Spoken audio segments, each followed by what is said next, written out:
말씀을 기다리며 교독합니다. 주님은 우리의 하나님이십니다.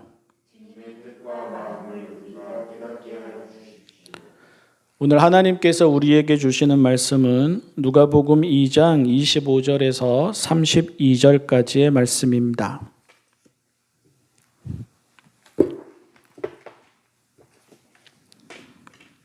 새번역 성경 구약 96쪽 누가복음 2장 25절에서 32절까지의 말씀입니다.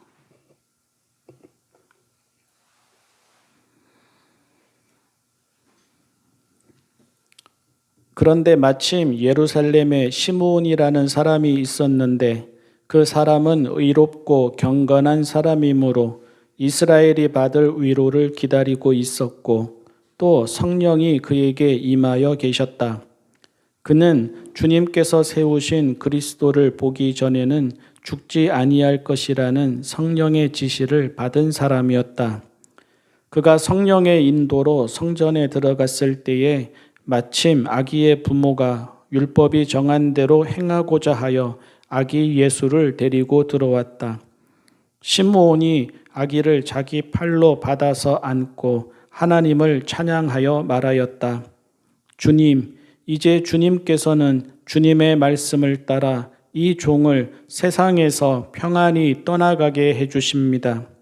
내 눈이 주님의 구원을 보았습니다.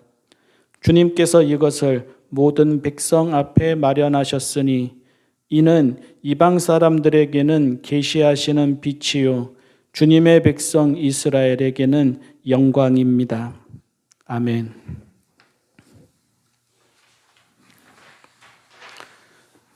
여한이 없다라는 말이 있죠. 더 바랄 것이 없다는 말입니다. 충분하다는 말이고요. 죽어도 아쉬울 게 없다는 말입니다.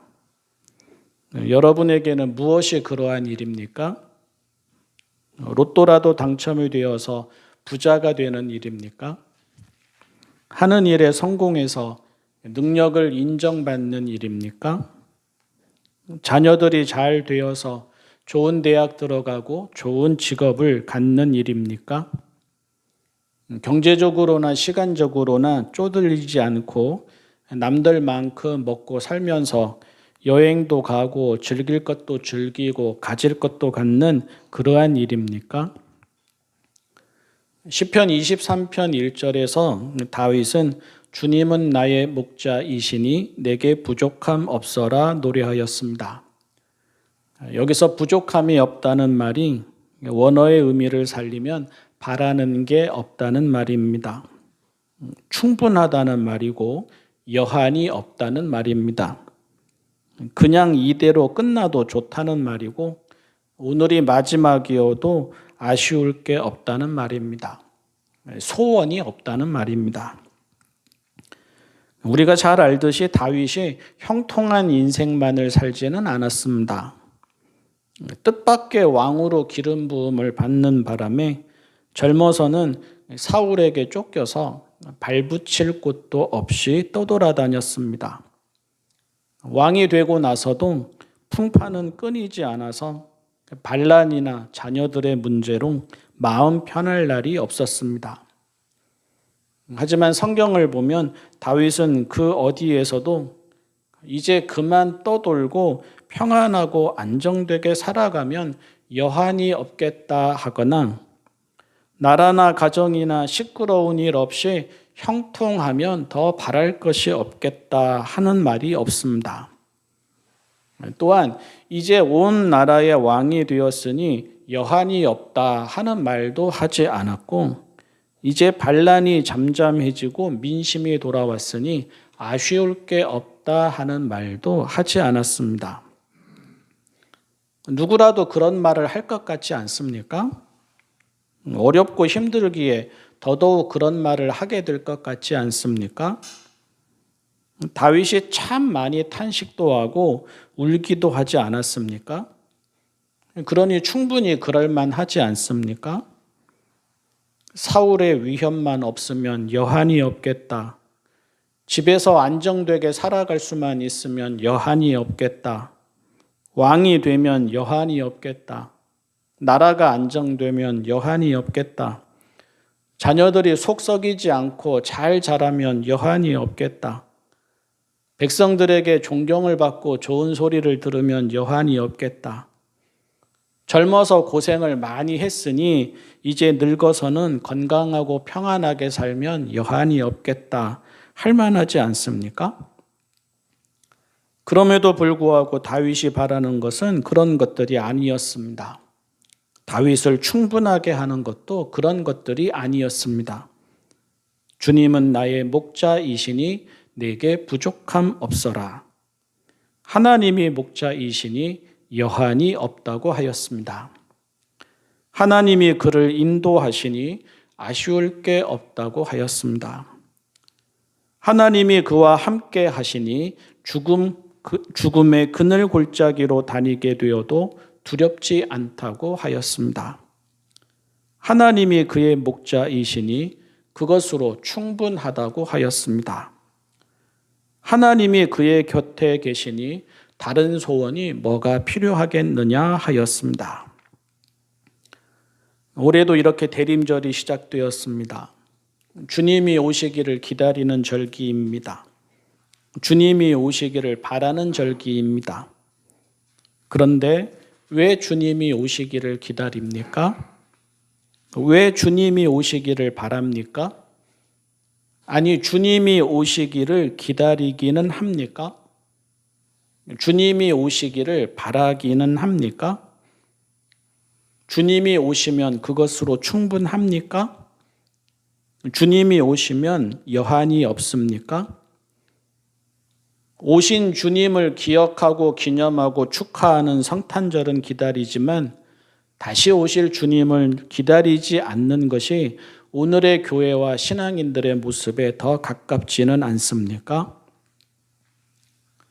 예수님 당시를 살았던 사람들이 다들 그리스도를 기다렸다고 생각해서는 안 됩니다. 주륜이 대세니 이런 말을 하는 사람들은 그리스도를 기다리지 않았습니다. 현실에서 먹고 살 만한 사람들도 그리스도를 기다리지 않았습니다. 아우구스투스 시대에 로마 제국은 전쟁을 그치고 안정과 평화를 이루었습니다. 대다수의 사람들은 그러한 현실의 지속을 바랐지 현실에서의 구원을 바라지 않았습니다. 그런 현실에 발빠르게 대처한 유대 사회의 엘리트들도 자신들이 뒤처지지 않고 안정되게 살기를 바랐지 그리스도가 오시기를 바라지 않았습니다. 로마 제국의 힘과 부와 안정과 평화는 변하지 않을 상수와도 같았습니다. 바뀌지 않을 것 같았습니다. 또 바뀌도록 보고만 있을 로마 제국으로 보이지도 않았습니다.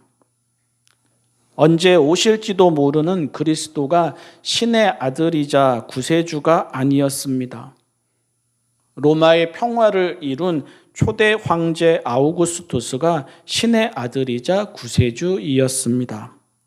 그리고 실제로 아우구스투스는 신의 아들이자 구세주라고 불리었습니다. 그러니 그런 시대에 합류한 사람들은 성공한 사람이고 그런 시대에 뒤처진 사람들은 실패한 사람이었습니다. 그런 흐름에 발빠르게 올라탄 사람은 다른 세상을 꿈꿀 필요가 없었고 그런 흐름에 올라타지 못한 사람은 체념과 무력함에서 벗어나지 못했습니다. 세상이 변했다고 말들을 했습니다. 시대가 변했다고 말들을 했습니다. 로마에서도 그렇게 말들을 했고 로마 제국의 식민지가 된 나라들에서도 그렇게 말들을 했습니다. 신의 뜻은 로마 제국의 질서라고 하였습니다. 받아들여야 하고 올라타야 한다고 하였습니다. 하지만 현실이 그런 것이지 그것이 진리라고 할 수는 없습니다. 또한 그런 세태가 결코 바뀌지 않을 상수처럼 보인다고 해서 그것을 옳다고 하지도 못합니다. 어느 시대, 어느 곳에서든지 그런 흐름을 거슬러 하나님께만 희망을 두는 사람들이 있어 왔습니다. 세상을 모르고 현실을 모른다는 소리를 듣기 일쑤였습니다. 마치 여우의 신포도 우화처럼 갖지 못하고 이루지 못하니까 허황된 말만 한다는 비난을 받기가 일쑤였습니다. 하지만 자신을 알고 하나님을 알면 하나님의 나라와 구원 아닌 다른 것을 꿈꿀 수 없습니다. 그런 사람들이 항상 있어 왔습니다. 오늘 말씀에서 읽은 시므온도 그런 사람이었습니다. 성공한 사람이 아니라 의롭고 경건한 사람이었습니다. 로마 제국의 질서를 따르는 사람이 아니라 성령을 따르는 사람이었습니다. 부와 명예와 권력이 주는 위로를 기다리는 사람이 아니라 하나님이 하나님의 백성에게 주실 위로를 기다리는 사람이었습니다.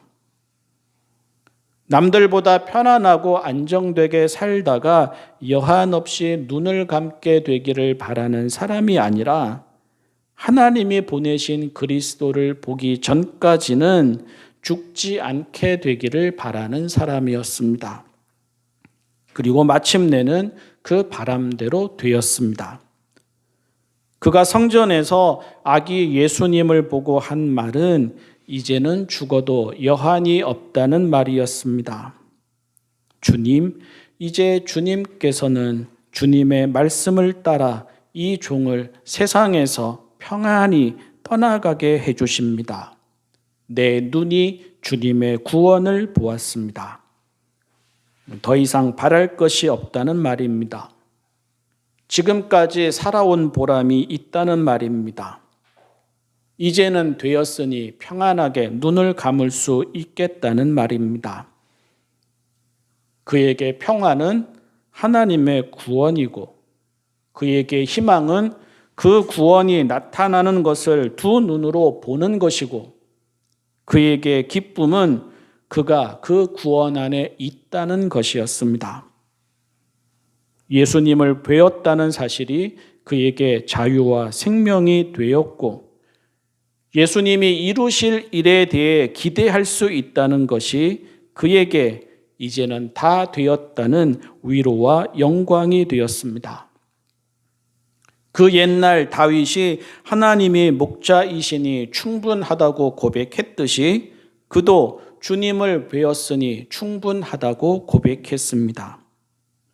그 옛날 다윗이 하나님이 목자이시니 더 이상 바라는 것이 없다고 노래했듯이 그도 주님을 만났으니 더 이상 바라는 것이 없다고 찬양하였습니다. 로마 제국이 뒤집어지는 것을 보지 못했습니다.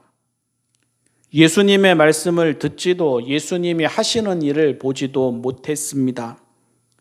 하지만 눈과 마음을 하나님께 두는 사람은 얼마나 크고 얼마나 강하고 얼마나 많으냐 따위를 보지 않고 마침내 이루어질 하나님의 나라와 구원이 겨자씨 한 알처럼 작더라도 바로 지금 여기에서 시작되고 있음을 봅니다. 시므온은 아우구스투스가 아니라 아기 예수님에게서 그 나라와 구원을 보았습니다. 그래서 이제는 되었다 하였습니다. 아직 아니어도 상관없다 하였습니다. 결국에는 예수님이 그와 온 생명의 빛이 될 것이다 하였습니다. 신앙인은 이런 사람입니다. 하나님의 구원을 기다립니다. 그 구원을 예수님의 말씀과 삶에서 봅니다. 그 구원을 믿고 바라기에 세상과 현실을 두려워하지 않습니다. 그 구원을 믿고 바라기에 대세와는 한참 먼 삶을 살면서도 이제는 아쉬운 것이 없다고 합니다. 남들이 아우구스투스를 바라볼 때 예수님을 봅니다. 남들이 모든 길은 로마로 통한다고 할 때 예수님을 따릅니다. 남들이 편안하고 안정된 삶만을 바랄 때 믿음으로 예수님을 모십니다. 남들이 이런저런 소원을 말하며 부러워할 때 이미 구원받은 하나님의 자녀이니 더 이상의 소원이 없다고 고백합니다. 결국 내가 바라는 것이 무엇이냐의 문제입니다. 결국 내가 되고자 하는 것이 무엇이냐의 문제입니다. 무엇이 내게, 여러분에게 기쁨과 자유와 행복을 가져다 주고 무엇을 위해 내가, 여러분이 오늘을 참고 견디느냐의 문제입니다. 로마의 엘리트 대신 내가, 여러분이 그 자리에 앉는 게 소원입니까? 세상과 현실에 뒤처지지 않는 게 소원입니까? 지금보다 더 많은 돈, 더 좋은 자리, 더 높은 지위, 더 강한 힘, 더 유명한 이름, 더 큰 집, 더 안정적인 생활 등이 내가 바라고 여러분이 바라는 것입니까? 다른 생명들이야 어떻게 되든, 하나님의 나라야 이루어지든 말든 나만의 천국, 여러분만의 천국이 이루어지면 되는 것입니까? 그렇다면 다윗의 신앙도 아니고 시므온의 신앙도 아닙니다. 그렇다면 그리스도 대신 로마를 선택하는 것이고 혹 그리스도를 기다리더라도 사탄의 시험에 넘어간 그리스도를 기다리는 것입니다. 대림절 첫 주일 무엇을 기다리고 무엇을 바랍니까? 세상이 변하고 시대가 변했다고 말하는 우리에게도 아이러니하게도 모든 시대 모든 곳에서 사람들이 이렇게 같은 말을 했는데 하여간 그런 세상과 그런 시대를 살아가는 우리에게도 구원은 예수님이십니까? 참으로 그러합니까? 그리스도인인 우리는 여한이 없습니까? 참으로 평안합니까? 시므온의 노래와는 달리 예수님은 거부당하셨습니다. 심지어 그리스도를 기다리던 사람들에게도 거부당하셨습니다. 오늘은 그렇지 않을지 곰곰이 돌아볼 일입니다. 왜 주님이신지, 왜 하나님의 나라인지 등에 대한 진지한 물음과 성찰 없이는 주님을 기다리지도 않을 것이고 주님의 구원을 본다고 여한이 없게 되지도 않을 것입니다. 그래서 대림절은 설렘이 아니라 참회로 시작합니다. 참회를 한 자만이 주님을 주님으로 맞이할 것이고 참회를 한 자만이 주님이 구원이 되시고 평화가 되실 것입니다. 기도하겠습니다. 사랑의 하나님, 대림절을 맞이합니다. 다른 그 무엇이 아니라 주님을 기다리게 하여 주십시오. 다른 그 무엇이 아니라 주님의 구원을 바라게 하여 주십시오. 세속에 물든 저희를 돌아보게 하여 주십시오. 하나님의 나라에서 멀어진 저희를 돌아보게 하여 주십시오. 주님으로 충분하다는 고백이 어떻게 나오는지, 주님을 뵈었으니 평안히 눈을 감겠다는 고백이 어떻게 나오는지 알게 하시고 그 믿음에 참여하게 하여 주십시오. 예수님의 이름으로 기도합니다. 아멘.